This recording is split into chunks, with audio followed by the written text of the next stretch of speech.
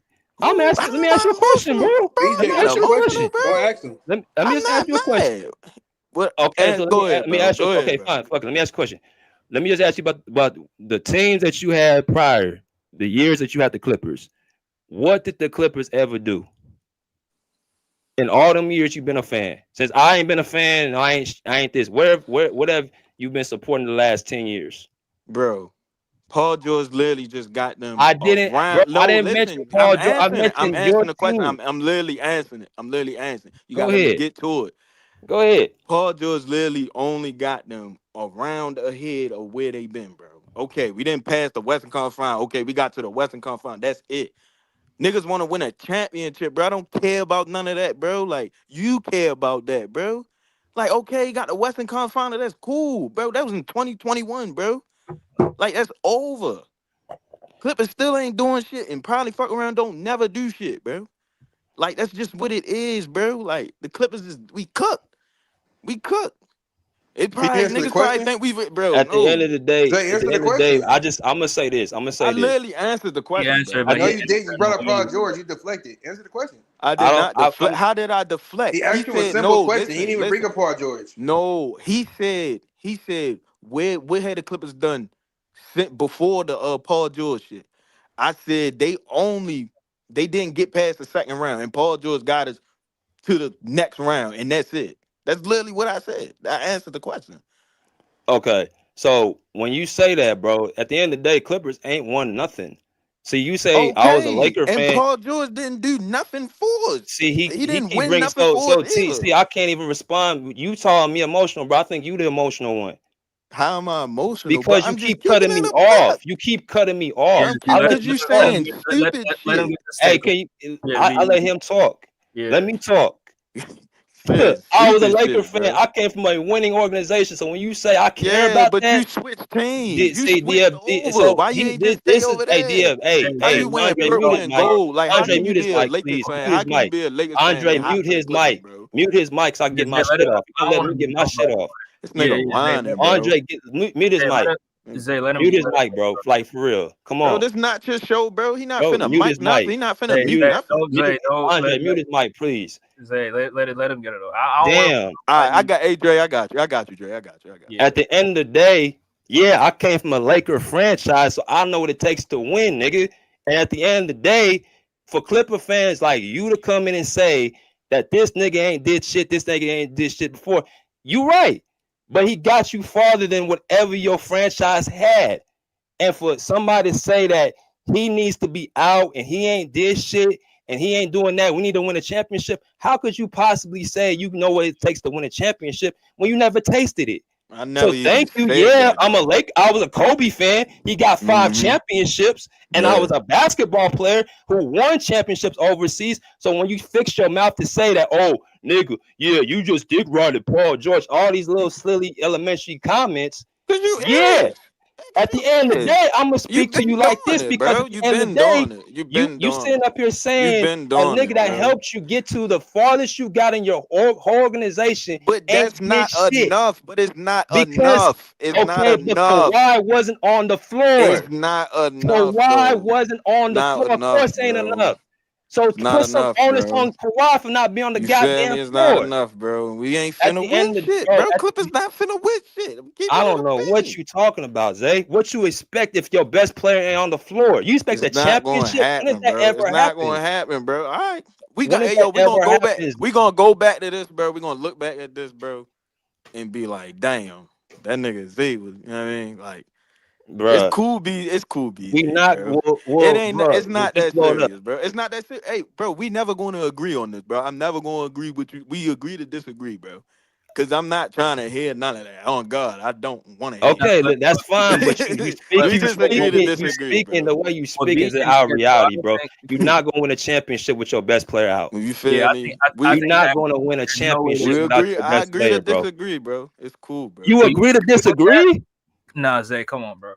What the hell? No, I'm So no, you telling listen, me no. I'm saying just on the Paul George aspect, bro. that I'm we just got past that? We understand that. We understand you don't like the right. That's nigga. what I'm saying. We agree, But I'm but saying but to I get what you, you saying. I get what what you I'm saying. You saying, saying but that. at the I end of the get day, that. we can't win without our best player on the court. So how is that his fault that Kawhi is not healthy? But Kawhi, yeah, Kawhi. I get Kawhi hell too, bro. I give him hell Not as too, much as bro. Paul George, though. How you gonna say that, That's bro? the main point I'm trying to make though. That's the only No, point I'm making. stop, bro. That's not, bro. I don't hate Paul George, bro. I don't. You know what I mean? It's just I wanted Shea, bro. Like you feel me? Shea should have stayed, bro. Shea should have stayed. I was one of them niggas that wanted to keep him. I wanted to Nah, keep him. you I wasn't swear to saying that in God. 2019, bro. Cut it out.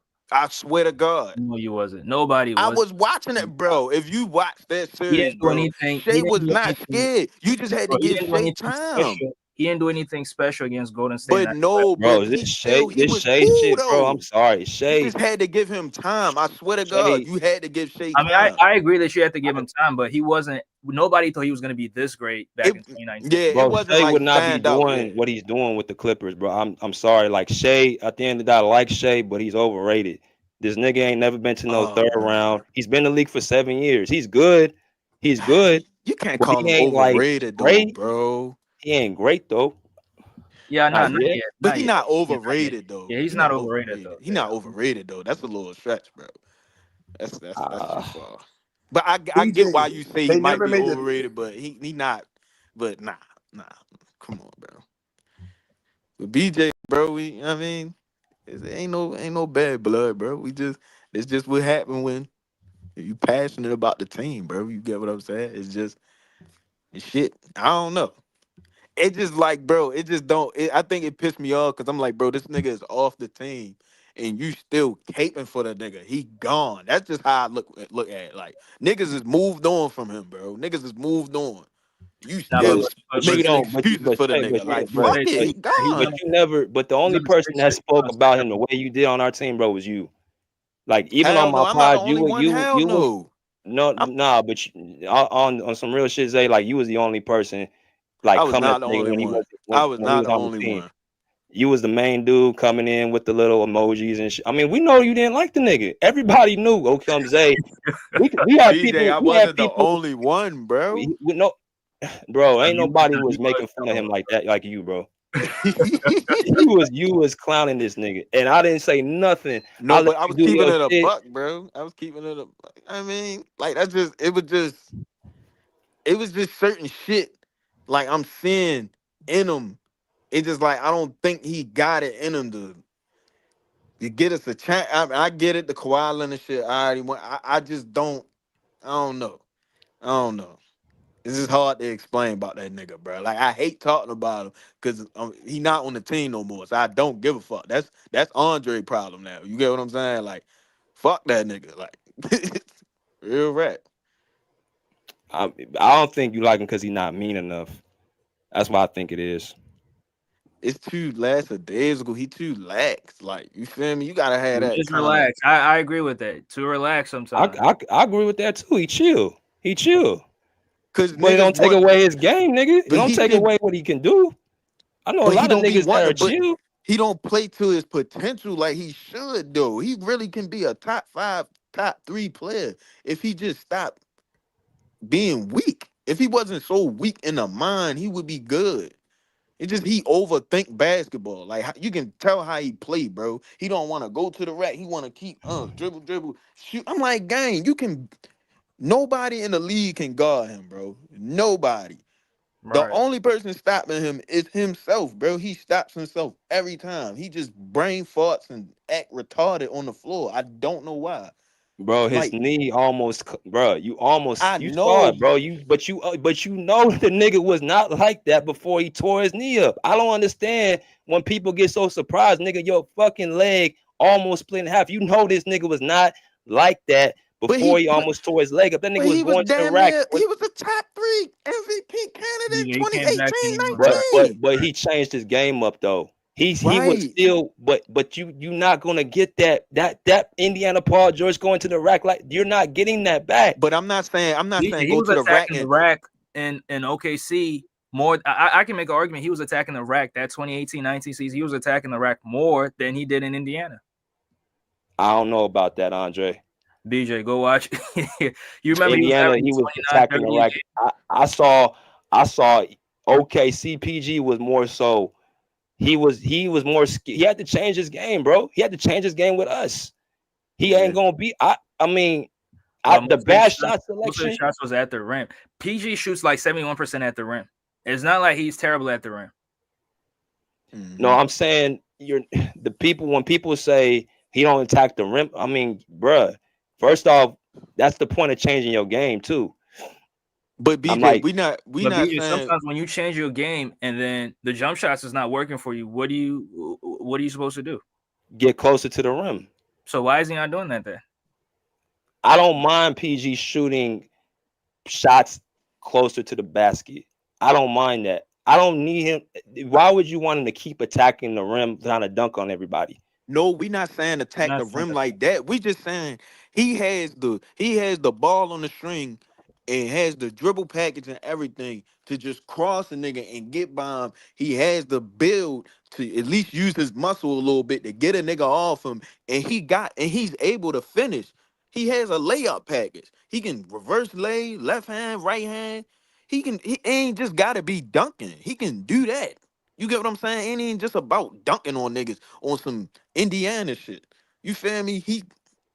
I don't know, bro. I don't know, bro. I Like, mean, he shot his best percentages last year, though. His what? He was efficient last year. He was the most efficient out of anybody on the team. From the 3-point line, yeah. And from the field, he was 47%. So I don't know. Like, is it the way he's getting his baskets, or what is it? What is the real thing? I don't know. Sometimes I would say his dribbling package, he over dribbles when he doesn't need to dribble. Yeah. Instead of just going off of the first move, he pulls it back and takes a contested shot. Now that shit I can hear. Bad shot selection. That's more of just him not processing the game. Like, Kawhi don't do all that. Like, he catches the ball in spots and he scores. It goes to work. But at the end of the day, like, that's what only thing I can say. There's really nothing you can say about his game where it's like, damn, this nigga garbage. This nigga trash. This nigga. But that's why people be on him the way how motherfuckers be on him. Like, cause it's just he is no flaw in his game. Like, you feel me? It's just when it look bad, like when he not on, it look bad. It's just like Jared Goff. Like, if Jared Goff, if he look terrible, if he has a bad game, he looks awful. But if he looks good, he look like a goddamn down there top 5, top 3 quarterback. That's the same thing with Paul George. Like, so it's just, he didn't get his name for nothing. It's like niggas know what he can be. You feel me? You was able to switch your game up and then still play to a, you know what I'm saying, to a high level. You get what I'm saying? So it's just like, why are you in the head just so like, what are you thinking about on the court? That's just when you had these bad games at the wrong times, or the series last year. Like, what the fuck? Nobody on that Mavs team can guard him, bro. Derrick Jones Jr. should not even been playing defense on that man like that, bro. Like, it wasn't just one player though, Zay. It was see, this is another thing. It's the team defense. They was switching and shit. You had a defensive scheme Jason Kidd put on to basically take Paul out the game. Ty Lue runs ISO ball, so you can only do so much as an ISO player if you're not hitting shots. Game 4, he looked good. This is another thing why he might look the way he looks with us. Ty Lue runs ISO basketball. So with that against a team defense, yeah, the nigga just gonna take contested shots, bad shots. And when he's on, he's on. When he's off, he's off. So how do you counter that? How do you counter a team defense playing ISO ball?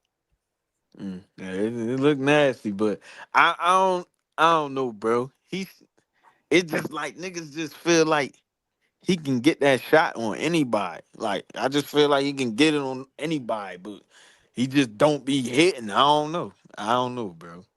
Paul George just he be stressing niggas out. Look at Andre, bro. That motherfucker stressing him out, bro. You feel me? Like, they already done with that nigga. But Dre, y'all better be lucky y'all won the Super Bowl. The Eagles won the Super Bowl, cause shit, motherfucking dealing with them Sixers, bro. I know that shit be a fucking pain, I just think bro. that I don't know. I just think that that's why I asked Andre, like, what do you expect him to be? Like, what is it? Because you asked this nigga, you told this nigga he's a third option. BJ, stop. You lowering the bar every time you say that shit. I'm not, no, bro, I'm honest. I'm saying that's what's the expectations? Like, what is it that you want from this nigga to do? BJ. If you telling him, okay, this was the echo, this nigga gonna be a third option. BJ. Embiid has not played. He's had multiple instances where he was supposed to be at least a second option or at least the first option. I mean, because in certain games, I believe even though Maxey scored a lot of points, I felt like PG was the best player on the court. But in games such as losses that the Sixers have suffered, there have been games where he hasn't. It's just the mentality is just not there. He just don't want it, and that's what that's my main issue with him. He just don't want it. He just don't want to be the first or second option in those games. But And those those are the games games he was, where Kelly but I'm Oubre. saying, bro, but I'm Andre, the game you just saw all last month, he was the second option for y'all. That's what he was. And you saw the screen 30, 26, 26, 20, a lot of games that he played like a second option. I'm talking about the games with Embiid on the court. You guys had Embiid, Maxey, Paul. That was the pecking order, right? Yeah. So that's what I'm talking about. So I got a question. Go ahead. Do you feel like he need his own team in order to have the success that motherfuckers feel like he should be having? Like him being the first option, like Nah, I think he needs just another player. I don't think he needs much. I think he just needs what he had with Kawhi. Only problem is Kawhi wasn't healthy, man. Like if Kawhi was healthy, then we would have a championship by now. Right. That's what pisses me off to this day. Like all them years Kawhi done missed. That's the reason why we ain't won nothing. But for whatever reason, I don't know why PG gets the blame for that. And Kawhi my favorite player, but I mean, right is right. Like you can't blame him for another nigga not being there. It's never happened. The best player being out, that just you can't win. Right. So he don't need much. He just needs another nigga right beside him. This nigga Embiid, he's out now. Yeah. I don't know. And that's he's supposed to step up. He's supposed to step up and play like he was playing with the Clipper days, and he's not doing that, bro.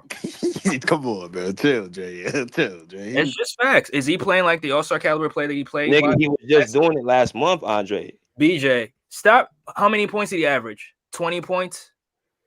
Is that anywhere close to the Clippers' Paul George? He averaged 22 with us. It's the whole season. Nigga has a second option. Was it last season? Yeah, because James Harden was on the team. Yo, that shit. Hey, nigga.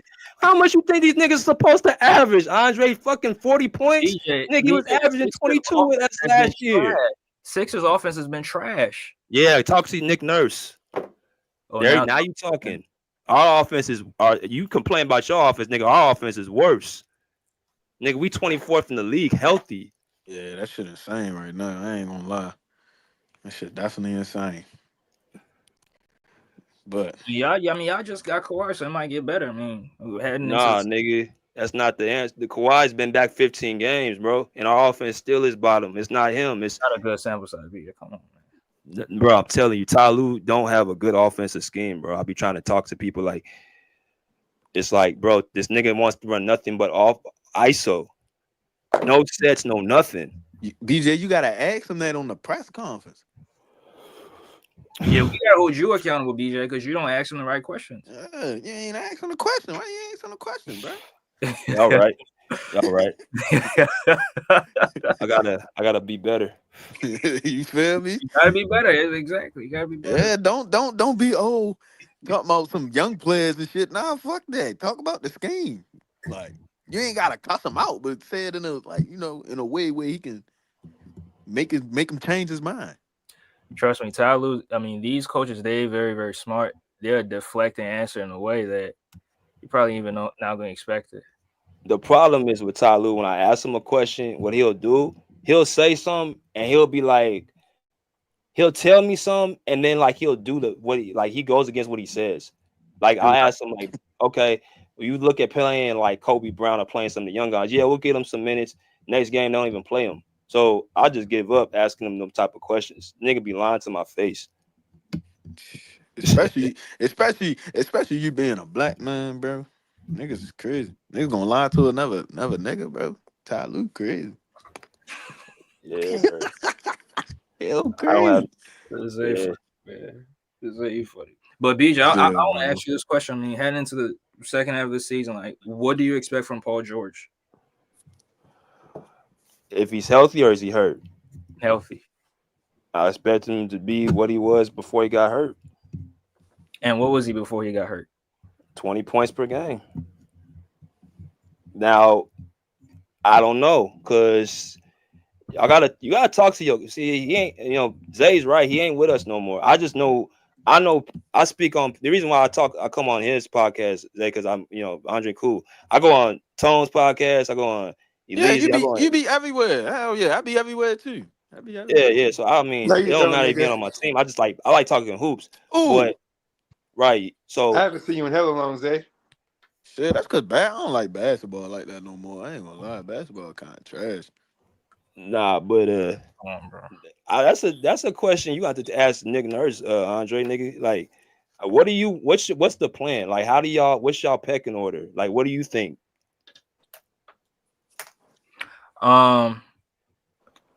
PG should be the second option. So who should be the third option? MB, because he's not out there. Okay. Yeah, I mean, yeah, that's how I can put it. Because he's not playing, he's not out there as he's not out there frequently. So Paul George should be. When I say he should be the second option, I'm not saying that every night just second option. Like at least at your worst, you should be the second option. But on your best night, you can be the first option on this team. Absolutely. But so it's not something I can expect from every single game. But go ahead. So you saying, okay? So when Embiid on the court, you saying PG's the second option, Maxey the first option? Yes. Okay. With or without Embiid on the court, Paul George should be the second option. Okay. And with the second, I expect 26 a game from him. How about that? How much Maxey averaging? I don't know. Was it 20? He averaging like 28 or 29 something. 20 or 29? Yeah, so 26 should be 26, 25 should be very, very possible for Paul George, a player of Paul George's caliber. But how is he going to do that? Okay, so Kawhi averaged 23 with us last year, right? That's the first option. Okay. Mm-hmm. Paul averaged 22. Mm-hmm. What a Harden average? 16. So I'm just saying average. Because those guys are they was top 4 in scoring, right? I think so. Yeah, I would guess that. I don't think it's hard though, bro. Like, because look at it like this. I want you to hear me out. When you talk about two-way players like Kawhi's and PG, I mean, you say 25 point per game average for Paul George if he's the second option in your opinion. I would say 21, 22. As a second option? Same thing he did last year. But BJ, y'all had Harden though. Right. Okay, I'm speaking in game. What are you speaking of? I'm talking like Embiid is not going to be out there, so because he's missed a lot of games. So I'm speaking like in games that Embiid, I'm not even factoring him out there, to be honest with you. Well, that's why I don't know, because it's like y'all got so much inconsistency, and we don't even. If you ask me a question, I think Maxey's only reason he should be the first option because he can't do nothing else other than score.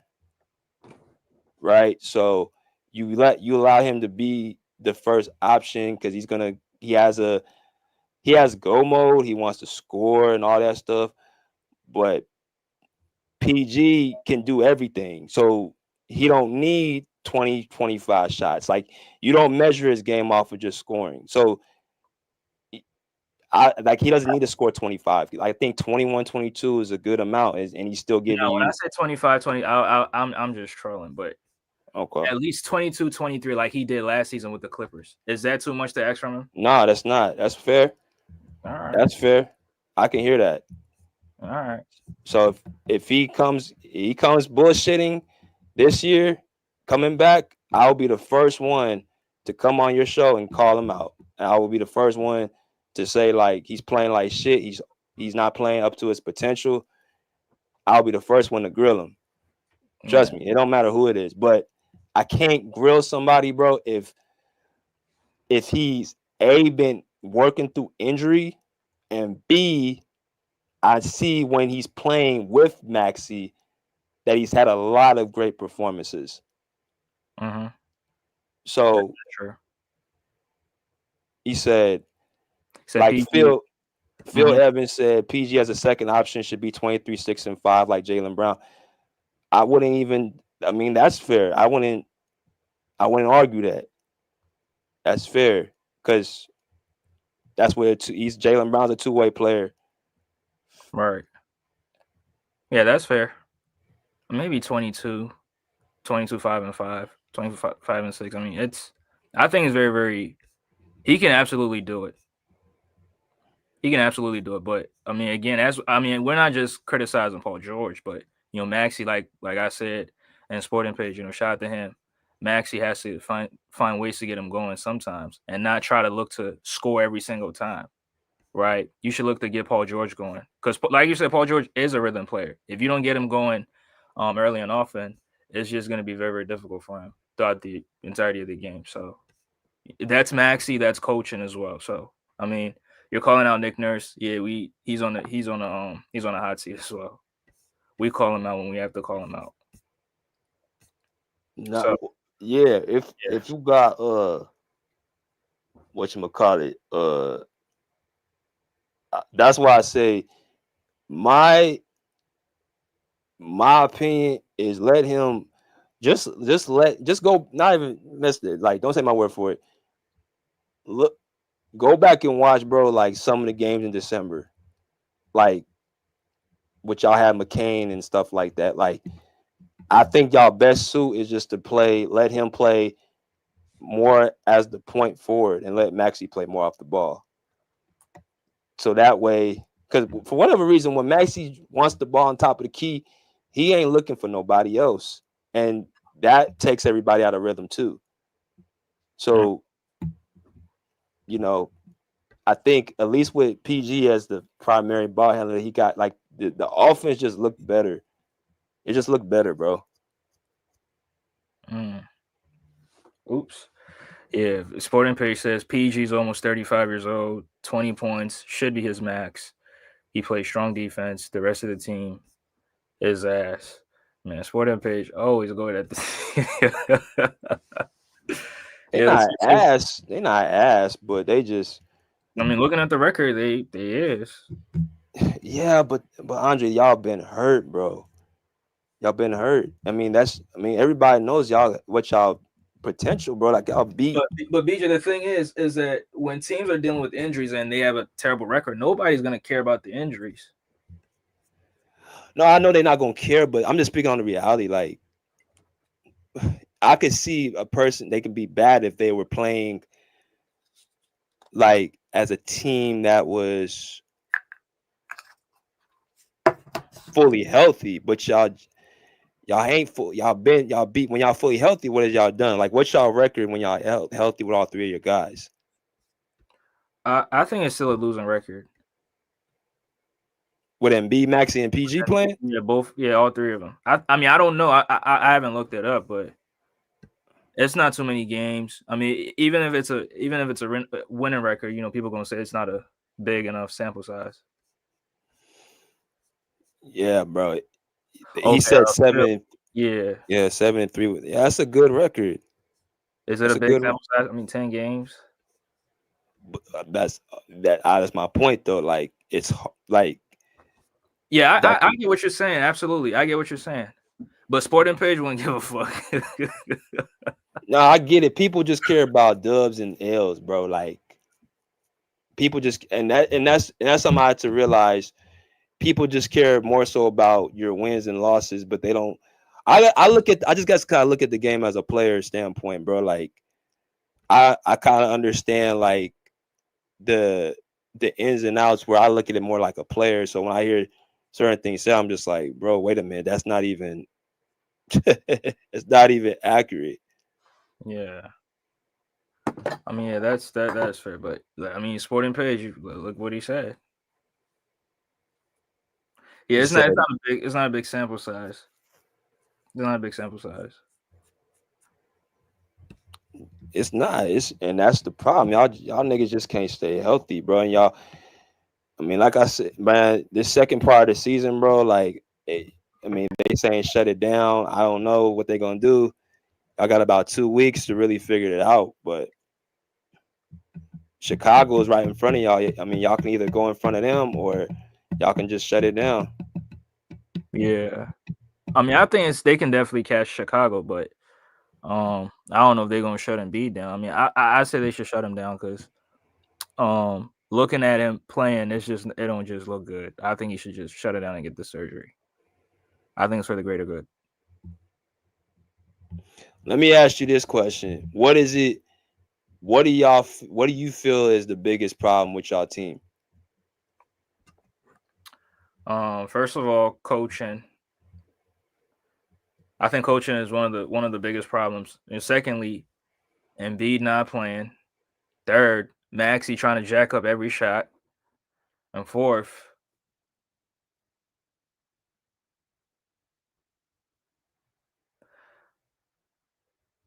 in certain games, PG not showing up. So I would say those four. But the main one is Embiid not being on the floor playing. I think that's the main thing that's wrong with our team. And then coaching is the second thing. Do you think I'm too hard on Embiid? Nah, I mean, no Diddy, but I'm just as I'm calling him out every single time as well. I'm doing the same thing. And I know Sporting Page is doing the same thing. The only reason I say what I say about Embiid is because. But you don't keep the same energy. That's my issue with you. Here's the thing. I don't keep the same energy with Embiid only because of this reason. What reason? Bro, I don't know when this dude is hurt. And when he's BJ, healthy. that's bullshit. The dude has a big ass knee brace on his left knee, and you're saying you don't know when he's injured or not? Come on, man. What are we doing? So why would he put on a knee brace if he's not hurt? Damn. Well, how severe is it? Cause I saw, didn't PG have a knee brace on? He did. It was a big one too. Right. But it was only for what, like a few games? Yeah. I mean, a hyperextension is not the same as a what you call it? Yeah, what do you call it? What's going on with his knee? He had reconstructed meniscus surgery. Yeah, meniscus surgery. Yeah, in February, I think. So did the surgery go bad or something? Did the surgery go bad? No, it was successful. So why is he still hurt? Because he's been dealing with swelling and inflammation. The same Bro, shit Kawhi was dealing with. Bro, Kawhi played 68 games for us after his surgery. This nigga can't even get on the floor. Are you sure the surgery went successful? DJ, stop it. No, I'm being honest. Kawhi played. Kawhi just had this surgery and he missed like the first 2 months of the season. No, I'm talking about last year. The year like after last year, he had it wasn't a tear. Like I think every time he's had a surgery, he at least plays 50 something games, 60 games. He's out on the court. He had surgery and missed the entire season, bro. But no, Embiid's at like what, 20 games? Yeah, he's played like 20 games so far this year. It's like he didn't even look. He's like, when does he look? Like, that's why I said I don't know if he's how hurt is he? I mean, I think as of right now it's terrible because I mean we saw him in the playoffs and he looked pretty good. I mean, you drop 50 points in an NBA game, that's pretty good. But I think the swelling in the knees just really affect him at this point. Nah, but the same way the Clippers let Kawhi Leonard lead the franchise after he had surgery. Yeah, bro, but Kawhi plays more. Like, BJ, there's no way you can say Kawhi plays more than Embiid. Stop it. Just stop it right there. In the last couple of years, when he came back from the first ACL injury, he played like 52 or 53 games. Right. So, but when he gets out, when he's hurt, it comes off of him just being. He comes back like he at least plays like a good chunk of the season before something happens. No, he doesn't. In 23, when he got hurt in the first game, he was getting ready to, 52 games for the whole year. Is that a good chunk of the season? No, it's not. But all right then. But I'm saying he looks good in stretches of the season. He looks like last year. He looked good for us for a stretch through the season. He did. But Embiid looked good. Did Embiid look good in the playoffs? Yeah, that's when. Isn't that when he got hurt against the Knicks? Yeah. So I'm talking about after the fact. So after the fact, okay. Now we don't know if he had another setback in the Olympics or not. We don't know because that information has not been given to us. So we don't know. But as far as we've been told, it's just knee swelling and inflammation. That's what he's dealing with. He said Embiid lost as a higher seed multiple times. No, he did that one time. That's my thing, though, bro. Like, just one time. But that's my thing, though, with Embiid. Hold on, was it Embiid's fault or it was Ben Simmons' fault shooting 30% from the free throw line as a second option? Whose fault was that? And you try to blame Embiid for the Sixers losing to the Atlanta Hawks. That's nasty work. Who, me? Yes. He was playing on a torn meniscus, an injury that we know Kawhi Leonard would never play through. He was playing on a torn meniscus and averaged 30 against the Atlanta Hawks. Hey, Andre, no excuses. Like you tell me, ain't no excuses. BJ, I only bring that up because when Luka gets hurt, you tell me he's faking the injury. No, I'm saying you say no excuses. I don't care if Embiid's I'm saying hurt. that, but you're bringing up injuries for Paul George, but you're not using that same injuries for Luka. Okay, I'll say Paul George was terrible. Embiid, no excuses. I don't care if he was hurt. But he was hurt, but he still put up 30. And they lost, right? So wait, whose fault was that? He's the best player, right? Whose fault was so was it Kawhi Leonard's fault when the Clippers blew a 3-1 lead in the bubble? Yes. It was Kawhi Leonard's fault. Well, hold on, let me ask it proper. Was it Kawhi Leonard's fault that the Clippers blew a 3-1 lead in the bubble? Yes. Okay.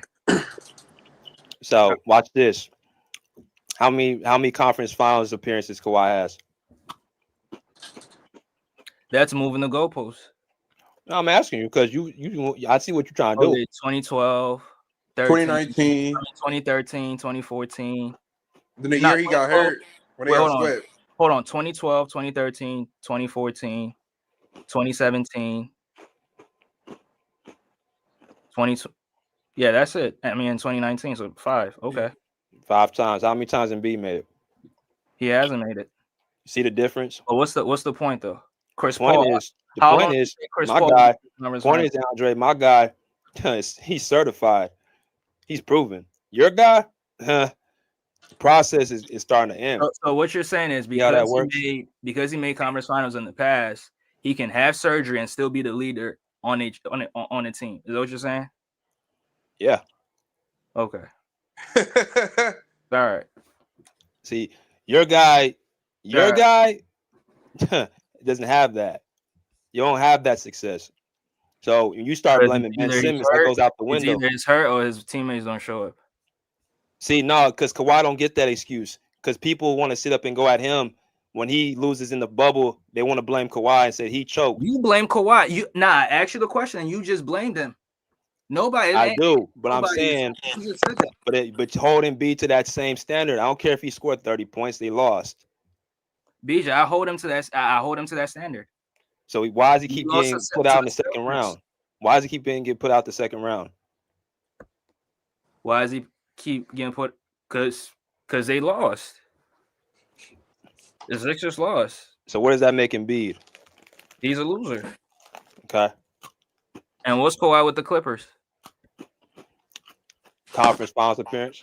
He hasn't been to the conference finals with the Clippers. Yes, they did. 21. He wasn't there. So who took him, Andre? Paul George. You just said Paul George. Right. So you see how that works? I see where you're going with this. See how this works, Andre? You'd ask you for this shit. You just said Paul George led them to their first conference finals. Now you want to give it to Kawhi Leonard? No, I'm saying who led them. Was it Kawhi or Paul George? It was Paul. You just said it was Paul George. So if it was Paul George, is he better than Joel Embiid? Is Paul George? No, he's not. No, he isn't. How is he not if he led his team to the conference finals?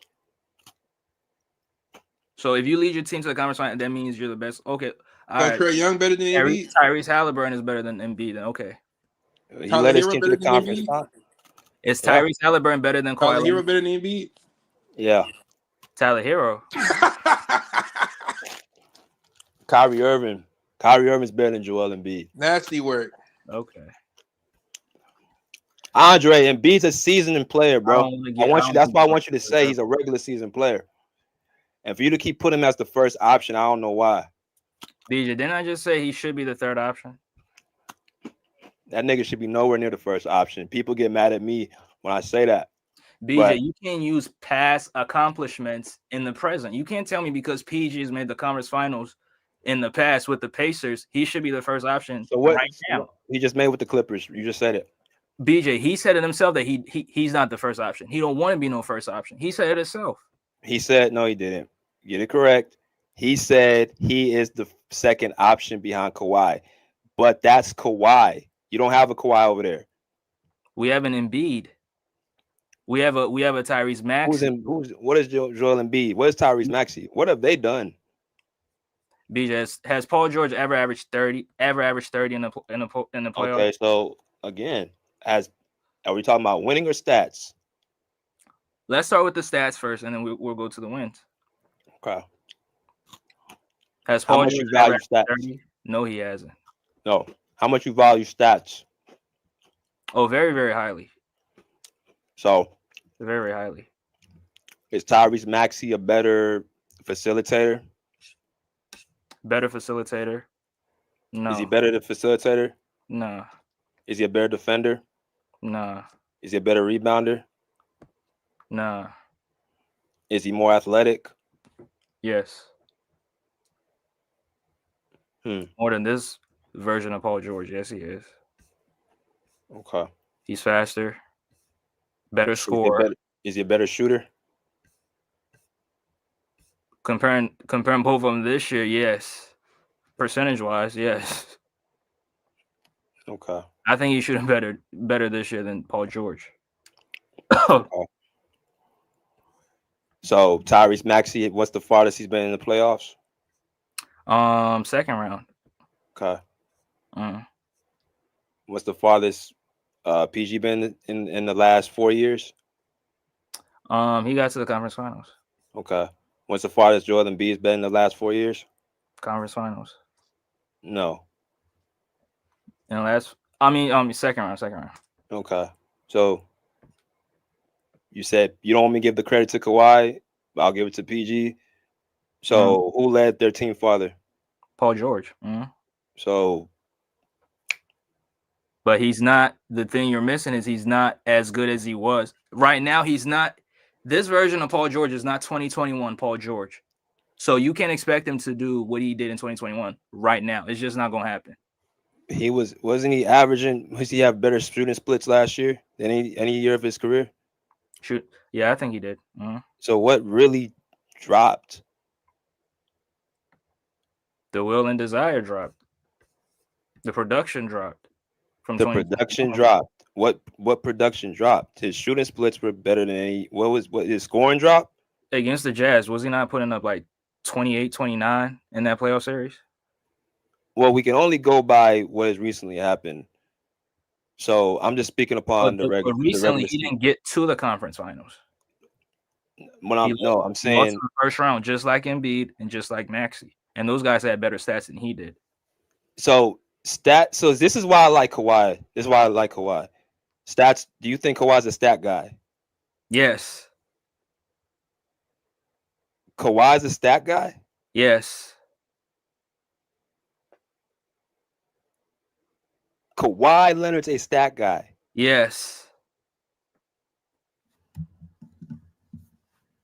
Let me see. What do you average in the playoffs and jack up 25 shots in? You're not a stats guy. I'm sorry. Well, Kawhi's only okay. Let me ask you this question: when the last time Kawhi's played healthy? In the playoffs, or you mean regular season? In the playoffs, when has Kawhi Leonard been healthy and not have had a surgery? 2020. 2020. No, I said when he hasn't had a surgery. Going into a season, I'm gonna ask you a question again. What's the only year Kawhi has not had a surgery or not been hurt going into the year? What's the only year?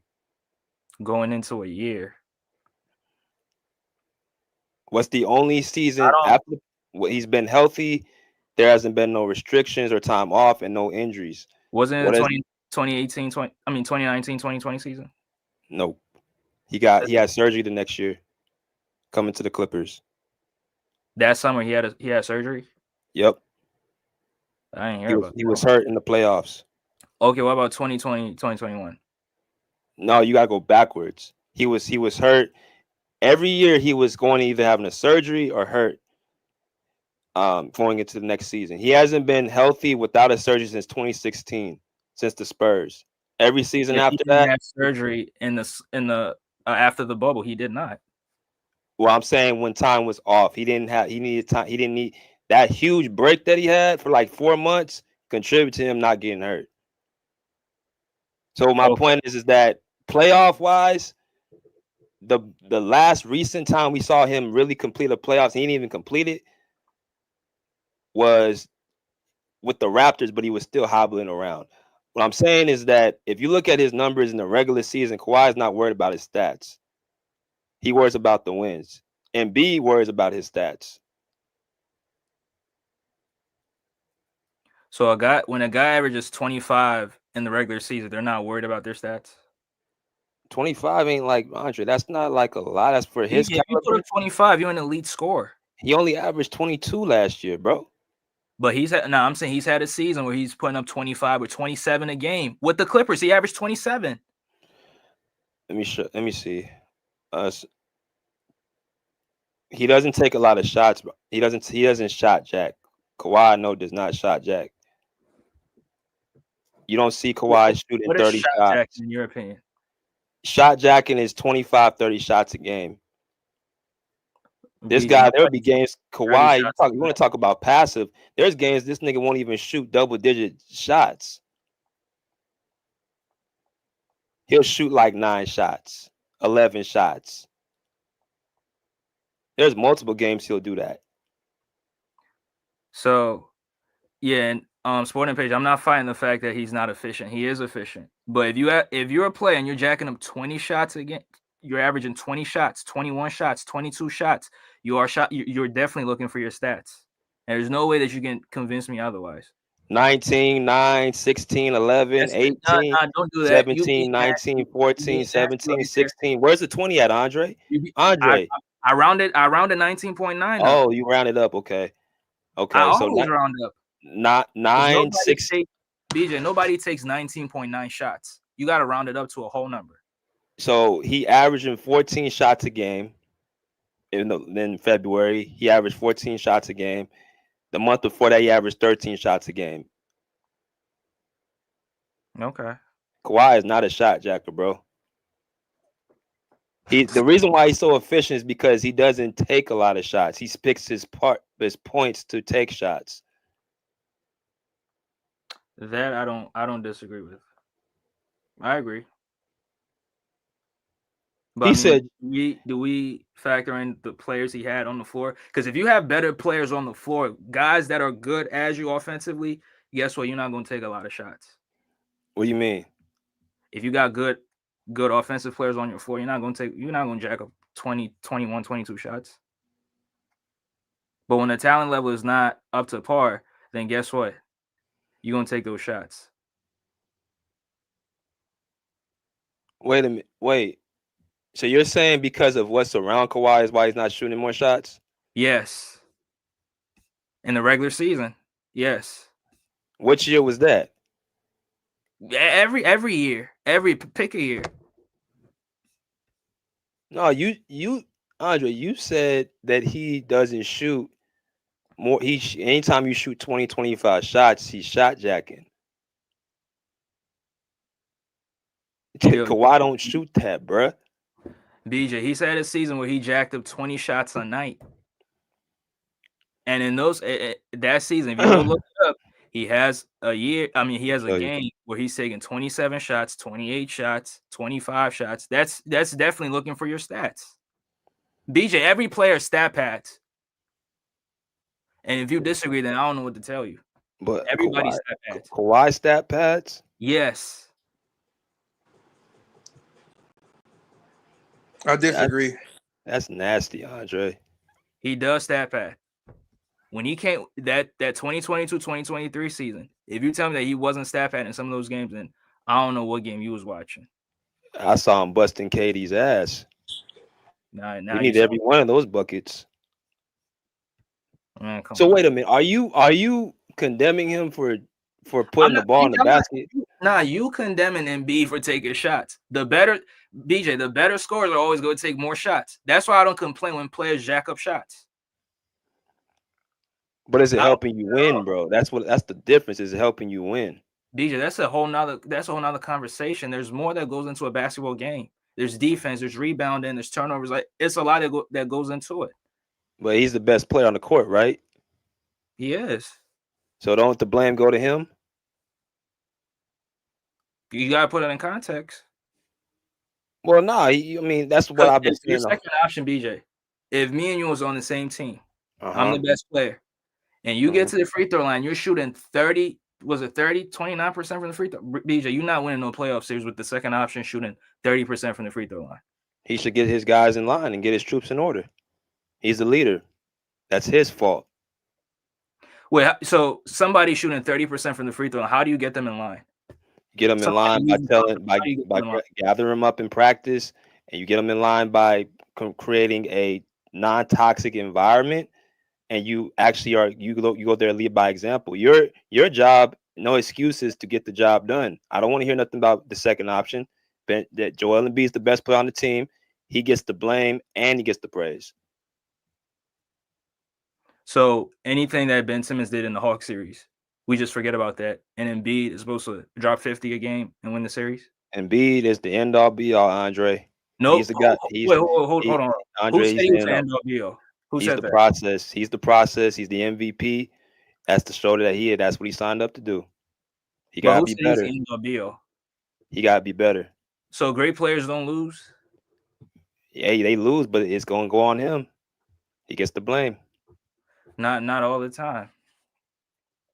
Who am I gonna put the blame on? You gotta put it in context. The mascot. Coach, did the coach get out coached? Did the second option not show up? Like, there's a lot that goes into a playoff series. You know that. I mean, there is no second option according to you. Joel Embiid is the first option. He is the first option. He's the best player. BJ, you putting work, and better players need help. The best players need great help. Nah, not Joel Embiid. Joel Embiid don't need any help. Joel Embiid can get the job done. Man, he got it. See, he said, "Are you taking Embiid over Kawhi?" That's you trying to be nasty right there. I'm not saying I'm taking Embiid over Kawhi. BJ's trying to make the point that Paul George got to be the first option over Maxey and Embiid, and that's what I'm arguing against. I'm not saying I said I was talking about Kawhi and Embiid. Like my point was when you said Embiid and Kawhi, you wanted to compare the two, and I'm saying they're not the same. Kawhi's proven because of what he did in the past. Even if he has like 2 knee surgeries, he can still be the best player. Embiid cannot be. I don't get that logic. Did you see last year in the season what he did with us? Dude was arguably the best player in the league, man, on both ends. He was never the best player in the league. Shooting splits, you want me to pull up the shooting splits he averaged, Andre? Do that stretch. He was not the best player in the league. He was not better than you. Did you see, bro? We were 25-5 when this man was going crazy. Hold on, this man was going crazy, Andre. We were 25-5. So in 1 because month, of what he was doing. So in 1 month, I should say Kawhi Leonard was the best player in the league. He was for about a month and a half, yeah. So what was Embiid doing? What was Jokic? I don't know. You tell me. Were they 25-5? They had a bet. Yeah, the Sixers was the 3rd seed before Embiid got hurt. Did y'all go on a stretch when y'all were 25-5? Embiid was the best player in that month. I mean, best player of the month. Well, y'all what was y'all? Did y'all go 25-5 though? That 25-5, that was over a stretch. That was not in the month. That's what I'm saying. The Sixers had a better record. Bro, that's what I'm saying. Though that stretch, though, he was dominant. He was dominant around everybody. Like he was the reason we went on that stretch. That's what I'm saying. Like the blame and the praise. Like he got the praise of, bro. Man, Kawhi was over Embiid last year. I don't see how you can say any different. He was. BJ, come on, man. Embiid was putting up numbers that Will Chamberlain was putting up back when he averaged 50 a game. His points per minute was just damn near identical to Will Chamberlain's point per minute. When that 71-point game against Wemby, that rookie, as we talking about. I mean, great scoring performances come against terrible teams. I mean, I don't know. Yeah, that's padding your stats sound like. So Kobe padded his stats up. Against who? The Raptors. What you mean against who? What about the Mavericks? He averaged, I think he had 50. He had 60 points at half. Answer my question. Bro, Kobe doesn't need to pad his stats. Answer my question. Was that stat padding against the Raptors? Bro, the Lakers need every win. Like you said, the Sixers were stacked. They had a great team. The Lakers had a bad team. They needed wins, and the only way they can get wins is off Kobe scoring the ball. Was that stat padding? Yes or no? No. So, BJ, you full of shit, bro. David Robinson, his 71-point game. So are you saying? Oh, so stat padding? Okay, so I think. What does stat padding mean to you? What does stat padding mean to me? Yeah, what's stat padding mean to you, bro? That's a great question. I think there's instances in games where, I mean, like we say LeBron was stat padding, like when the team is down 20 and you in the game, like when you're not supposed to be out there, that's stat padding. You're trying to get your numbers, right? In instances like that you can definitely say stat padding. Okay, so stop there. Does that sound like what Kobe was doing in that game? That was a while ago. I can't even remember. The Lakers was a terrible team that year. I think it was the AFC, was terrible offensively. The only source of offense was Kobe.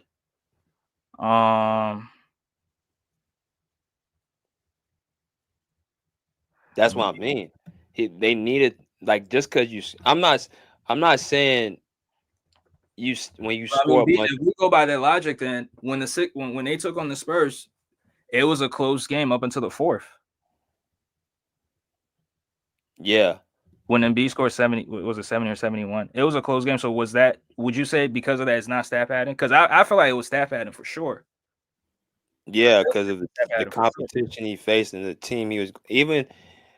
Yeah, I still don't know, like, with the whole Jokic thing, and I thought about this, like, it is crazy he ain't played there since 2019, but you do have to think, and you got to kind of, scratch your head, like, why is this man ain't been on the court against Jokic in 5 years, bro? The situations happen. I mean, that's all I can say. And it's not he's ducking. How do you duck somebody when I played against you? And see, I can hear that, bro. Like, see, that's the only thing I would say about that. I'm not gonna say he's ducking him because based off of what you said, but I just kind of want to see that like matchup just to really be like, yeah, Embiid. Because I had Embiid over Jokic. Let's go that route. If Embiid plays and let's say he dominates Jokic, won't you move the goalposts and say Jokic is a champion and Embiid is not a champion? Say it again. If Embiid plays against Jokic in Denver, and let's say he dominates him, won't you move the goalposts and say Jokic is a champion and Embiid is not a champion? Nah, bro. I know Tune Sports will say that. Well, Tune don't. Tune just don't like. Tune is that's y'all rivals. So Cleveland is. I expect that. Tune Sports is a troll. The point I'm making is that Embiid is in a lose-lose situation anyway. If he plays against him, you're gonna say something else. If he doesn't play, you're gonna say whatever. So it's just like anything he does, you're just gonna say something about it. The sporting page is gonna say something about it. So it's just he's just in a lose-lose situation. Nah, I wouldn't. Nah, bro. Like, I'm fair. Like, I don't. If Embiid, I had Embiid over Jokic 2 years ago. I had this argument with my friend who we hooped in college. He was all on Jokic. He was like, Jokic is Jokic. I'm like, bro, Embiid's better than this dude. He's a better overall player. But last year I changed my tune because when Jokic won that championship, won that title, he kind of grew on me. Jokic has something to me that Embiid don't even have right now. It's like that last leadership, 2 years. that leadership factor. And once I saw that and how Jokic treats his What teammates, measures Jokic's leadership? Because he won a championship. Andre, you got to give the man credit. He led that team. How did he lead the team? Explain to me, please. Without Jokic on the team, the Nuggets win the title. That you moving the goalposts right there. That's not the question I asked. How did he lead the he team? led the team because of the culture he created there. So the system they run through Jokic, the way he, first off, how his teammates speak about him, you don't hear nothing negative. How he is, how he leads that team. He's all positive vibes with Jokic. There's a reason people want to play with him. Like when he brought Westbrook in this year, bro, I have my suspicions thinking that would work. I said, okay, they're gonna be an average team, bro. They're the 3rd seed in the West. I did not expect that. And Jokic, you ain't heard him say nothing bad about Westbrook. They feed off of his aura. Players don't say anything bad about Westbrook. No, but you don't hear no with us, bro. I feel like they tried to scapegoat Westbrook. They brought Harden in, they moved him out the lineup, and Westbrook still had a good attitude. With the Lakers, they tried to scapegoat him. Like with Denver, Jokic, first of all, he recruited Westbrook. So he didn't he was like he didn't fall into the narrative that Westbrook was so bad. That's why I hate narratives. Like, it's not But even. PJ, if they're winning, that's why. Let them lose in the first round. You will hear everything that went wrong with the Nuggets, from locker room talks to how the team, how players felt about him. You'll hear everything. It's because they're winning. That's why we're not hearing it. Let them lose in the first round and see what you hear. I blame Jokic when they lost. I used to say all the time they can't win without Jamal Murray. That's why I said Embiid was better. But he hasn't proven that, right? What, to win without Jamal Murray? Yes. He's not going to, bro. You need your second option. There's no player that's not going to have their. You need great help, right? Yep. I'm answering your question. Okay. So Embiid has Maxey. I mean, he's not on the court, so we're gonna have to wait and see. And he has Paul George, so that's great help in my opinion. He had Harden. What happened with Harden? They lost. But how many times did Jokic and Murray lose? Hold on. What did Harden do that last year in Philly that Embiid didn't do? What did Harden do? He gave you 2 40-point performances, right? Okay. What did Embiid do? He gave you 3 consecutive 30-point games in a row. See, y'all bring up, and this is another narrative. What was James Harden in games 2 and game 3 against the Celtics? Bro, you talking to the wrong person. Was he not 5 for 28? Bro, you talking to the wrong person, bro. I talk about this now with Harden, bro. I don't glaze off of Harden. BJ, just because Harden had 2 40-point games doesn't mean Embiid did not have a good game. Embiid had good games as well, but guess what? It was Harden's night. Game 7, they both looked bad. They did. But Embiid's the best player, though. So when I see Tatum go across and have 50 points and close out that game, and game 6 was a game, or game 7, I said it should have been a game of you. That's a closeout game right there. You've got to close that game. You got to come to perform. Right. And they didn't close it out. And I agree. They didn't close it out. Embiid has had help. He's had help. He had help against the Raptors. Yeah, he did. He had help against the Hawks. Great players come up short, man. I mean, I don't know what else to say, bro. Great players come up short sometimes. That happens. When is he going to get over the hump, though? Great players. I mean, great players. They come up short. I mean, Jerry West now 1-8 in the finals. He had Elgin Baylor. Yeah. Now you moving the goalposts. No, I'm not moving the goal. I'm just proving to you that great players, sometimes when they have great help, they still lose. Jerry West got a championship, so even those no one talks about. He's still 1-8 in the finals. He is, but he finally and he made it to the finals, bro. Like this dude ain't made it to the finals. I get BJ. Now you're trying to move the goalposts. The point I'm trying to make is sometimes you might have great help, but you're not gonna win. It happens. So you tell me a player of him. So how do you rate Embiid then? I think in the previous season he was a top 5, top 6 caliber player. Yeah, but not right now. So if he was a top 5, 6 caliber player when healthy, shouldn't he at least have one conference finals appearance? Yes, he should. So that's why I'm saying, bro. Like the point I'm making is, why does he get all of this praise? Where does this come from with Embiid? Because he puts up all these stats. And that's the other thing. Stats. That's proven right there. Stats don't win. Joel Embiid got some of the best stats you can ever imagine. Still is a second-round exit. So where does this cat get all this praise from?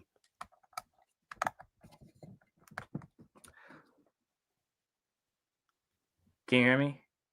Yeah, go ahead. You know what's funny, but you ain't bring up his injuries though. What? Now you can't hear what I'm saying. Has he not You been? said what? I said it's funny how you don't bring up his injuries though. No, I'm saying go back to what I asked. I'm gonna ask a serious question. Why does he have? Where does this praise come from him? Where's all this? People anticipate what he does in the regulars. People anticipate that in the playoffs, but sometimes he's just hurt, so you don't see that same level of play in the playoffs. What year was he hurt that he didn't get past the second round? BJ, are you serious right now? Bro, you the Sixers expert. I'm asking you. Educate me. In 2022, was he not hurt? Against Miami, yes, he was hurt. Against Boston, was he not hurt? He had those 3 30-point performances. But I don't think he was hurt. So I'm saying hurt and injured. Like I'm saying his performance the LCL sprain. What the? Was 2019? Was he hurt? 2019. Was he hurt? Not physically. No. 2020 was he hurt? No. 21 was he hurt? But what happened in 2020 though? The pandemic. Now what was wrong with the Sixers? Well, they played against Boston and got swept. Who was not on the floor? Ben Simmons. Okay. I just wanted you to point that out, but go ahead. Right, but was he on the floor? And B was on the floor. Yes. He wasn't hurt. 21 was he hurt? But didn't you just say that you're not going to win without great players? Without good players? And guess what? We've had to deal with, which is why I never understood this Paul George hate, bro. This nigga been dealing with that for 4 years. And he still manages to get playoff wins. This dude Embiid can't get one playoff win. Wait, what? In the bubble, he couldn't get a playoff win. Oh, now we're talking about playoff wins now. Did Paul George not get swept by the Cavs in 2017? No, I'm just speaking. You know what's funny? That Paul George had a 6-year stretch where he kept getting bounced in the first round. Do you know that? No, I'm speaking pertaining to us. We can talk about the years prior another time. I'm just saying that Embiid, what has he done for him to get that's a really legit question. BJ, that's what I told you. People anticipate how good he plays in the regular season. People expect that in the playoffs, but sometimes in the playoffs he gets hurt, and other times he don't get hurt, and other times he doesn't show up, which is fine. Great players lose sometimes. It happens. So he's a regular season player. Okay, if you want to put it that way, fine. Right. So that's all I wanted you to say, Andre. That's all I wanted you to say, Andre. That makes you happy. I mean, was Chris Paul a regular season player? Was Kevin Garnett regular season player? I don't like Chris Paul, man. You ain't gonna get that one. I don't like Chris Paul. So was Chris Paul a regular season player? Yeah, he was. Okay. Bum. He finally got over the hump, got to the finals though.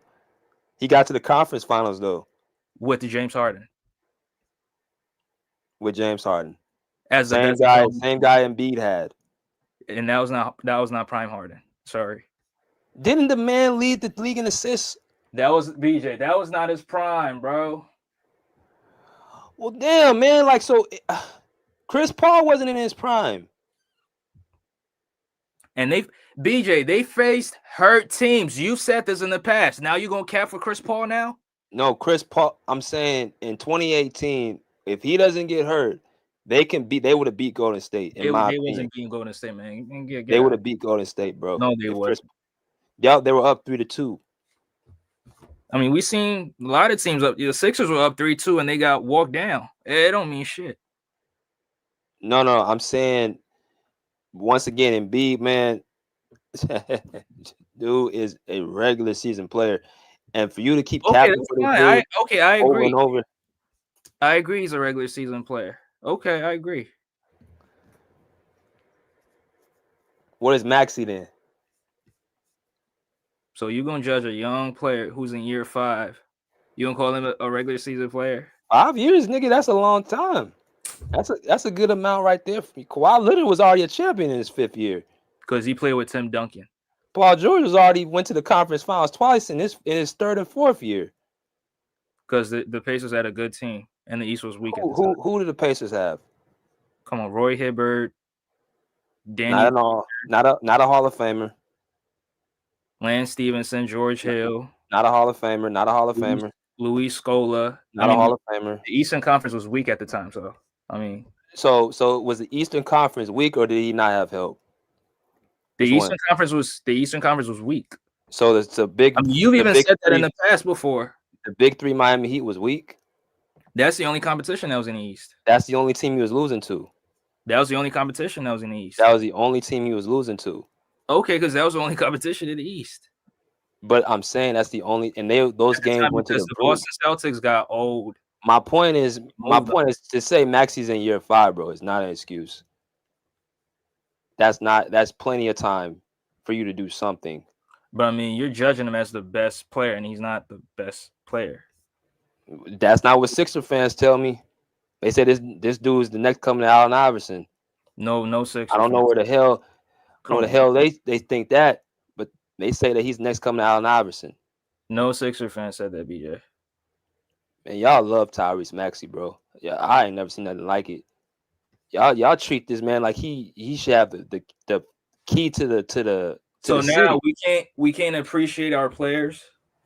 He's okay, but damn, like you guys got him like he's like the top, one of the best, like the best Sixer of all time, close in the top 5. Yeah, nobody said that, bro. Stop capping, man. So you don't think he's a number 1 option? No. Is he a number 2 option?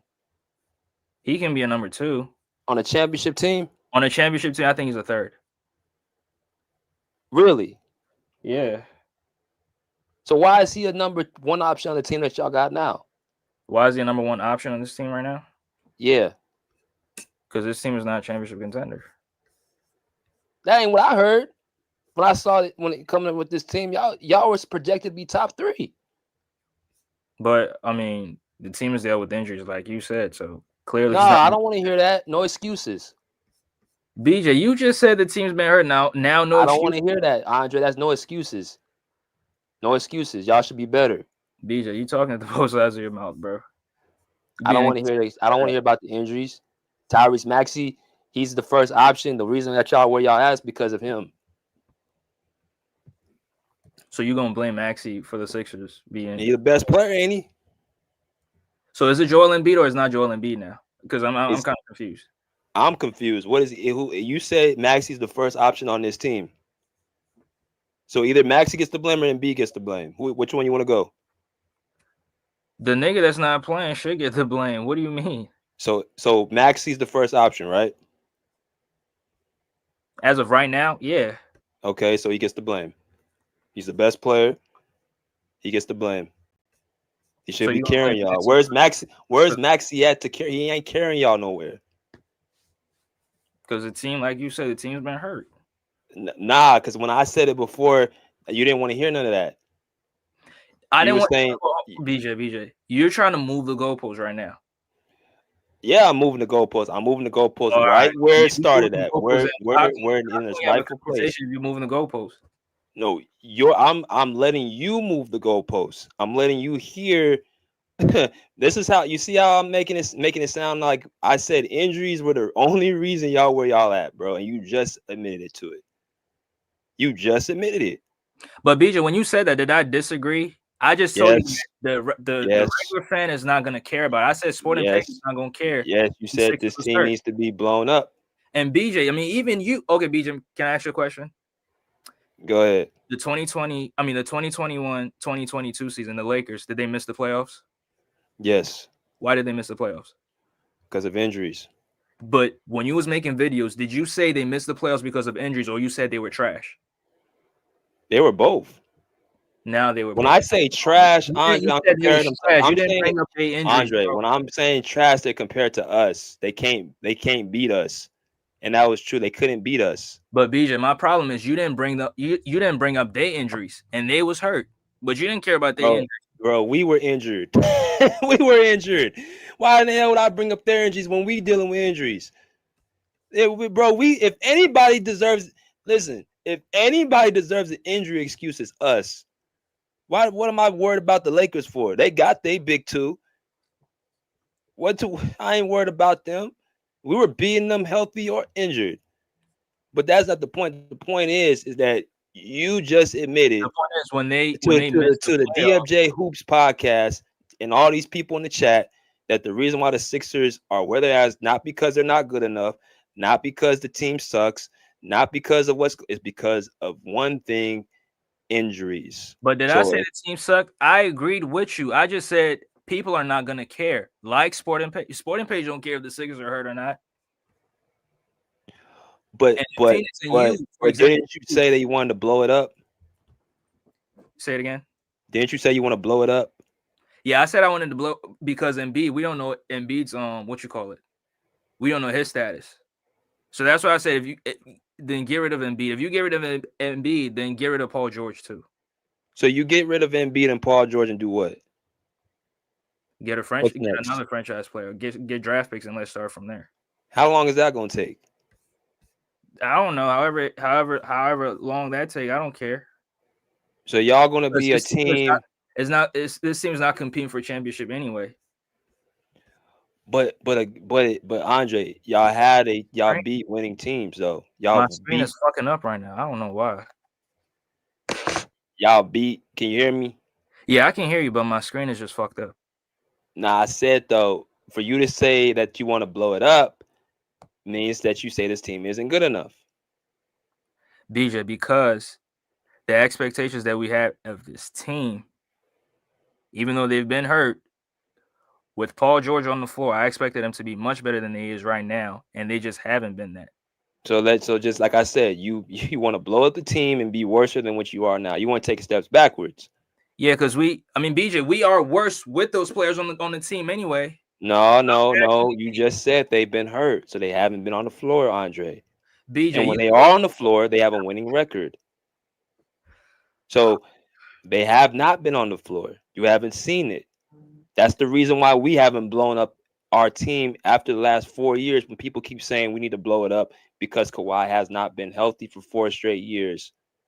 That's why we ain't blowing it up. That's why I'm asking you, what is the plan after you blow it up? What is the plan? Yes. BJ, what you mean? What's the plan? When you get rid of Embiid, you get what you can get. You get rid of Paul George, you get what you can get, and then you go from there. You might get a quality player. I mean, when you're trading Embiid and Paul George. So why don't you get rid of Maxey? BJ, he's a young player. Who gets rid of young players? Luka just get rid of. If Luka can get moved, Tyrese Maxey can get moved. That's an anomaly, bro. Well, shit, man. Like I said, if Luka Doncic can get moved, if Donovan Mitchell can get moved, if Shaquille O'Neal can get moved, you know how many young players got moved who are better head shoulders over Tyrese Maxey? Shaq left as a free agent, BJ. You being nasty right now. Donovan Mitchell left Utah, right? He got traded. Right. They traded him. And what year was he in? That was his 5th season. Same year Tyrese Maxey's in right now. His 5th season? Yeah. 5th season. This is Donovan Mitchell's 7th year. Oh, now put it in context. Why did they get rid of Donovan Mitchell? They got rid of Donovan Mitchell because it wasn't going to go. No, they weren't going to win. But they traded the second option, and it was like we gonna get rid of you as well. No, they got rid of him, Andre. They blew up the team, Andre. Yeah, They blew up the did team, Andre, and they blow it started. up. Hold on, they blew up the team and got rid of their franchise player because it wasn't going to work. I think Donovan Mitchell asked for a trade. I ain't never gonna believe. I think he asked for a trade. He quit. Right, he asked for a trade, but I'm saying he quit. No, let's put it right. He quit on the Jazz. I'll say that. He quit on it, but like I said, for him to quit, he would have. They tried it over and over. Did it not work? Nah, he gave up because he didn't feel like he can do it with the Jazz. That's why he left. They weren't good enough, Andre. They BJ, weren't. What you mean they wasn't good enough? They was good enough. He could not get it done. The Jazz were a regular season team. They were not going to win. We beat them without our best player. That was what. Because Donovan Mitchell did not step. Donovan Mitchell did not step up and close the deal. But that's why I'm saying though, Donovan Mitchell is better than Tyrese Maxey, especially his 5th year. Now, right or wrong? So BJ, ideally, is it good to give up your young players to trade your young players away? If you believe Tyrese Maxey is going to be the first option on a championship team, which you just said he's not, and he's not the second option, what are you really getting rid of? But BJ, you don't think that you can have like a Maxey on the team and then trade for a franchise player like the Raptors did when they got Kawhi Leonard, but they had the team intact? You don't think the Sixers can do the same thing? So what first option in the league that you could trade for? And second, don't forget, first and second option you can trade to pair it with Tyrese Maxey as a third option. I mean, there's a couple of players in this league, but who? There's a couple of players, but I ain't gonna say no. BJ, my screen fucking up right now. Yeah, capping. No, I'm not capping, but I just think Maxey's he can be a good piece on a championship team. But he ain't the franchise guy. So what are you really losing? But BJ, you can trade for franchise players like the Raptors traded for Kawhi Leonard. But Tyrese Maxey is your most valuable piece. You'll get something most back. He over Paul George and Embiid because look, Tyrese Maxey is the youngest commodity. You can get more pieces back. Embiid apparently is hurt, and Paul George ain't what he was. You get more back with Maxey. BJ, stop it. You know for a fact trades happen. The salaries got to match. PG's making more than Maxey, and B damn sure is making more than Maxey. It ain't by much. They're still making more. Maxey just signed a max deal. PG's max was way bigger than Maxey's deal. What's Maxey making? 40 something? I'm not sure. Tyrese Maxey, he got a. What our point is that Tyrese Maxey, according to the masses, has more value than Paul George and Joel Embiid. According to the masses? According to the masses, Tyrese Maxey is better than Paul George and Joel Embiid. That's why he's the first option, right? They're looking at the scoring and coming to that conclusion. Right, but you say the same thing, Andre. You said that this man is a better player than these two. Well, not Joel Embiid, but he's better than Paul George. I didn't say that. He's better than PG, right? Yeah. Now I said we're projecting him to be better than Paul George. I'm expecting him to take the next leap this season, and he's just not doing it. No, he's better than Paul George now, Andre. That's what you said. Wait, BJ, can you hear me? Yeah, I can hear you. Can you hear me? Yeah, I can hear you. All right. Can you say it again, please? I said Tyrese Maxey's better than Paul George now. Right now, he's playing better. He's performing better than Paul George. Yes. Right, so he has more value. BJ, it don't work like you trade based on the contract, bro.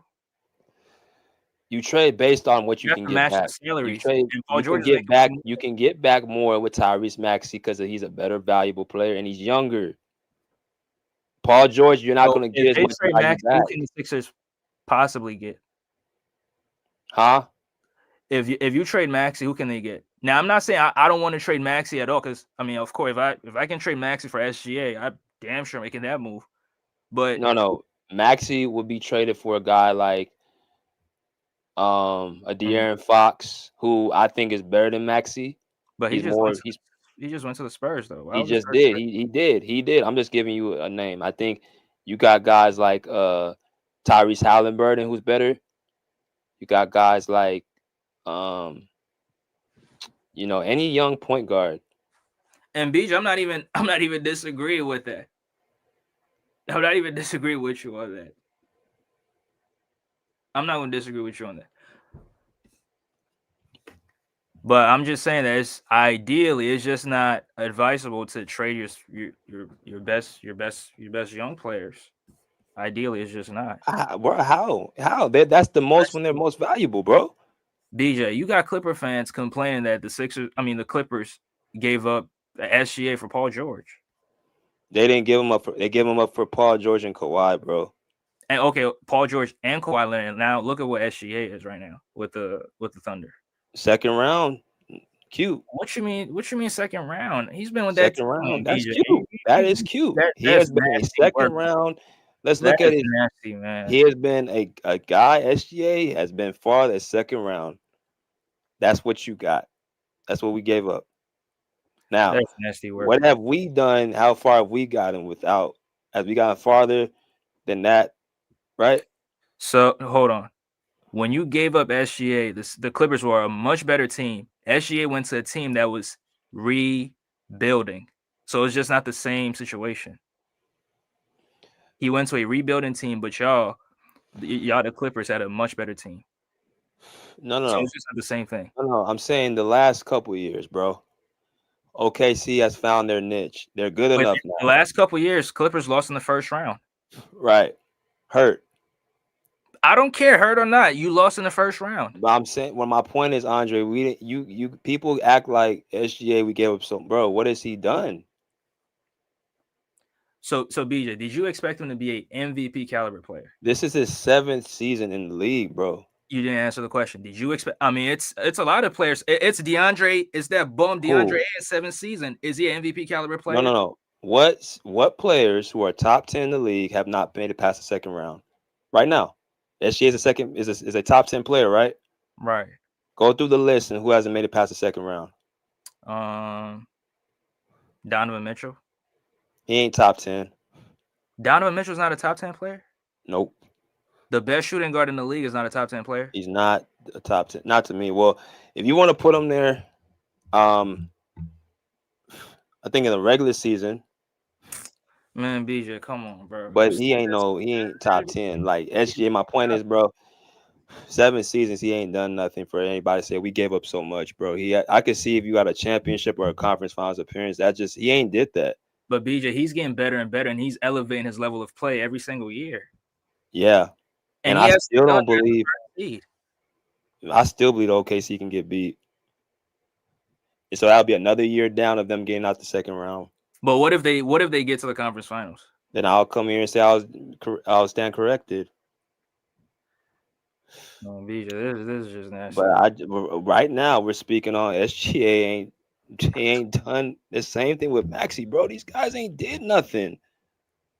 They ain't did anything, and they get all this guys that I had, like the Kawhis, the PGs, the LeBrons, the Kobe's, like these guys, and nobody cared if they were by their 4th, 5th season. They're already in the conference finals, bro.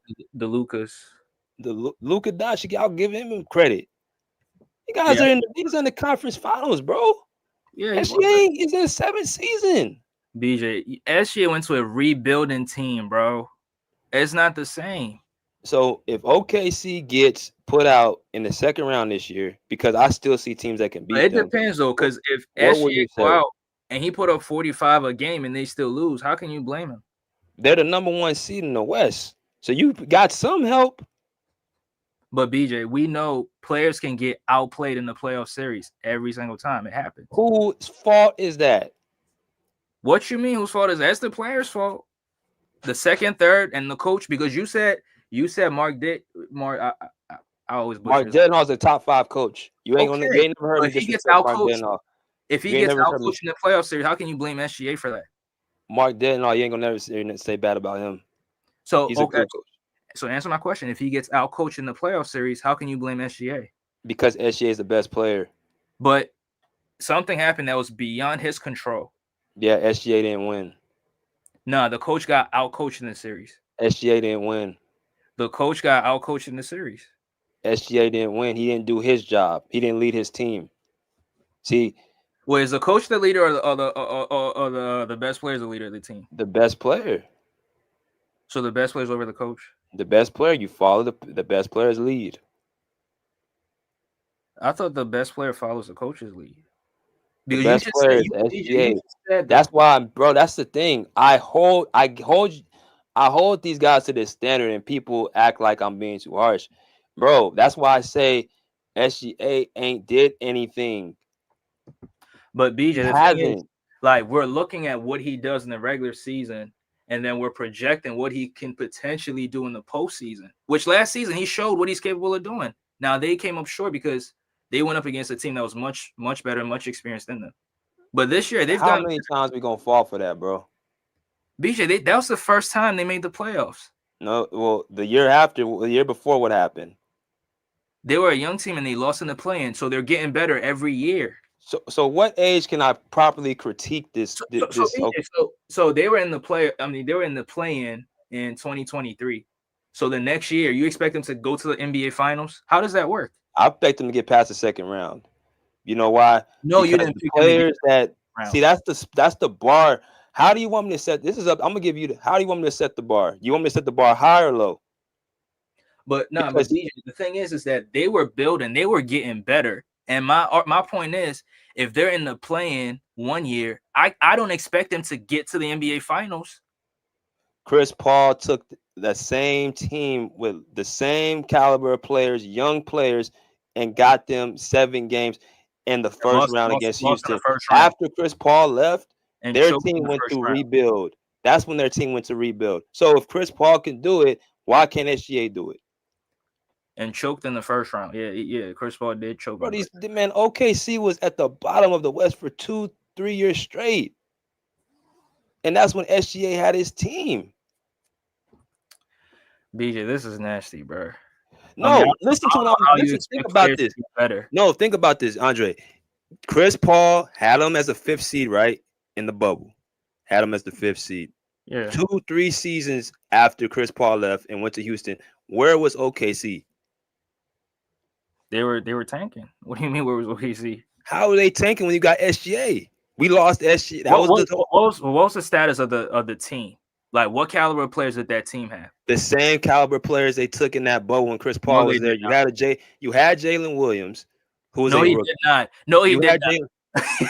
You had Lou Dort, who was a rookie. I'm sorry, Lou Dort as a rookie. Lou Dort, okay. Mm-hmm. You had Steven Adams, right? Okay. You had was Gordon Hayward on that team? No, he was hurt, so didn't play. It makes my point even more. Who did he have? BJ, that's the point. He didn't have nobody. That's why he didn't make the playoffs. In the bubble, they didn't have anybody. They had the same players that SGA had for 2-3 straight years. So what was the problem? Are you sure they didn't have nobody in the that same core? They got better, as you said. They got better, according to you, but it took them time. But if SGA is that guy that you say he was, he should have been able to carry on what Chris Paul was doing, but instead he was letting. Now I know there was a season that SGA got hurt, but the other 2 years they were bad. BJ, this is nasty work, man. This is just nasty. You don't want to give the guy his flowers. So he got Darius Baisley, Theo Maladon, George Hill, Alexej Pukes, Ty Jerome, Hamidou Diallo. How the fuck can he win a playoff series with this? Read the rest of the roster. Moses Brown, Gabriel Deck, Mike Muscala, Tony Bradley, Charlie Brown, Jalen Horde, Justin Jackson, Josh Hall, Darius Miller, and Justin Robinson. Now read the roster. Read the roster right the year before that, what they had in the bubble. The year before that, got you. I mean, SGA, Chris Paul, Dennis Schroeder, who was a 6-man candidate that season. Don't forget that. Had Danilo Gallinari, who was a vet at that time. Had Steven Adams. Had Lou Dort. Terrence Ferguson. Lou Dort. That's that year with S. You didn't read that name. Then I probably skipped that. But okay, Lou Dort. Okay, fine. But they had Nerlens Noel on that team, Mike Muscala on that team, Deontay Burton on that team, Kevin Hervey on that team, Justin Patton on that team, Isaiah Roby on that team. So this team is much better than the team they had the next year. 21. I'm pulling up the roster now. I just read it. Yeah. On my screen. Go ahead. See some. Let me just what you call it? You want to share it? Nah, read the comments. Get to these comments. Your sporting page is going off. SGA got to do it in the playoffs before he gets crowned. NBA media crown people way too early. It's a glazing era. I mean, yeah, he definitely got to get it done. But I mean, I'm just saying he's gotten better. Like nobody expected him to be an MVP candidate the first time. I mean, in his rookie season, nobody saw him as that player, right? Because even DeAndre Ayton, that bum, he's not even playing at that level. Yeah, I'm always go at DeAndre Ayton. So 2019, 2020 roster. Let me share the screen with you. Hopefully, I can click this showing. Cause let me share the screen with you. All right. So 2019, 2020. Look at it. I see it. You see it? Yep, perfectly. All right, this is 1920. They had Steven Adams, Darius Baisley, Deontay Burton, Hamila Diallo, Lou Dort. First-year player was a rookie. Terrence Ferguson, Danilo Gallinari, SGA, Devon Hall, Kevin Harvey, Mike Muscala, Abel Nader, Nerlens Noel, Justin Patton, Chris Paul, Andre Roberson, Isaiah Ruby, Dennis Schroeder. Right. So this team was the 5th seed in the West. Right. So I look at this roster. This ain't no 5th seed team roster. Not in the West. So you're saying that bum Chris Paul elevated that team? Look at his career, bro. He I mean, elevates every team. I will agree. Look at Phoenix, what he did to Phoenix the next following year. I'm not like BJ. We've had this conversation multiple times. I'm not giving. How do you not give him credit for that? BJ, they was already on their way to the 2nd seed in the West. BJ, that year a lot of teams was hurt. No. I'm saying it was clear there was a clear difference from when he came there, when they weren't even in the play into them getting to the 2nd seed, bro. Everybody wasn't hurt. Are you sure the Lakers wasn't hurt? Are you sure Golden State wasn't hurt? Are you sure the Portland Trailblazers wasn't hurt? Are you sure Denver wasn't hurt? They weren't hurt the whole year. No. You had one of the guys, Jamal Murray missed that year in 2021. Or what was the year? In 2020, 2021. Right. Jamal Murray missed that year. He missed it halfway through the season, though. He played halfway through that season. You had the Lakers. Anthony Davis didn't get hurt until the playoffs. They were in and out of games, but they made the playoffs. And also right. Portland. What were you talking about, Dame or CJ? I think CJ was hurt, right? So they hurt in stretches, but they're not hurt like the entire season, bro. How many games? Because I know it was a 72 game season. How many games did CJ play? CJ McCollum.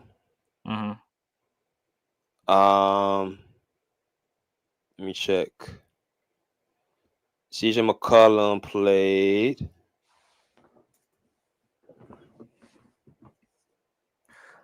Wait, VJ, give me a second, bro. All right, bro. What the hell?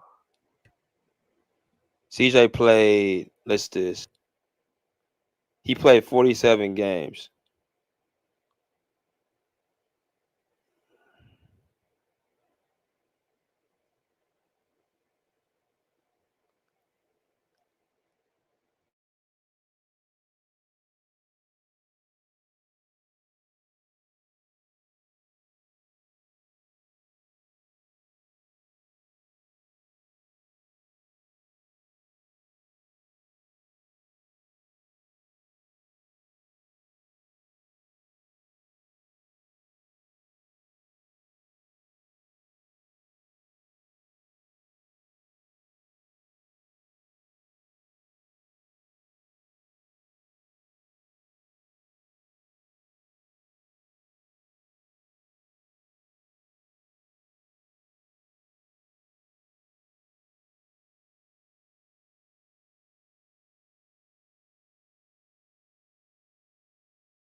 Yo, can you hear me?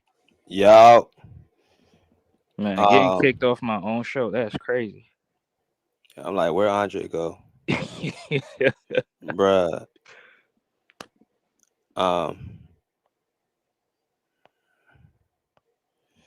Yeah, bro. I don't think I'm just saying, like, with SGA, bro, I don't look at it like how a lot of people look at it, like, oh, we lost so much with him. First off, the nigga wasn't gonna play under Ty Lue, bro. Like, JM put this point out here. You gotta start giving JM more that's credit. a bullshit ass point. You gotta give JM credit. Nah, you he's gotta a start clown. giving JM credit. He's Why a do clown. you keep picking on him? Why you keep picking on him in the comments? Because BJ, he makes some of these dumbass points, and you don't call him out for it. Because there's nothing I can call him out for, bro. JM has been spot on for the most part. You just don't. I don't think you like the dude. What did he say that was spot on? For one, he said with Ben Simmons, the whole acquisition with him was going to help us. Two, and hold on, you said Ben Simmons on the show. You said Ben Simmons was going to be a stretch four, playing with Harden. I didn't say that. BJ, you did say that. But how is Ben Simmons a stretch four? But go ahead. No, I'm saying Ben Simmons. He said that the players that we got are going to cover for Kawhi at the beginning of the season. That's what he said. I don't think there was.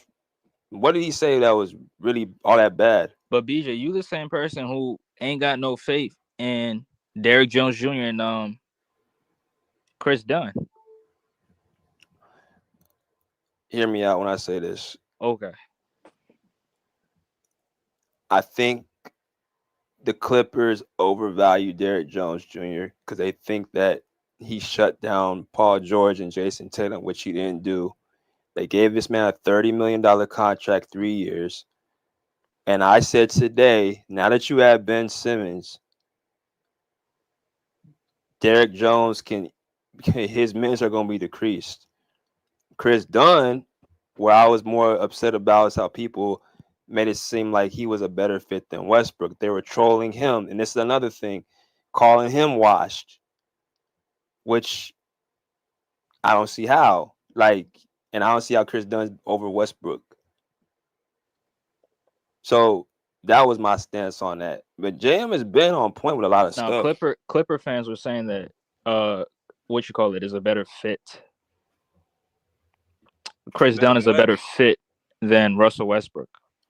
I don't see how he's a better fit. The only thing I can say is that he don't do nothing all that great, so he just kind of stays out the way. Like fit, like what does he do better than Westbrook? I mean, I'm not saying I'm not making that argument. Whoa, I can't hear you.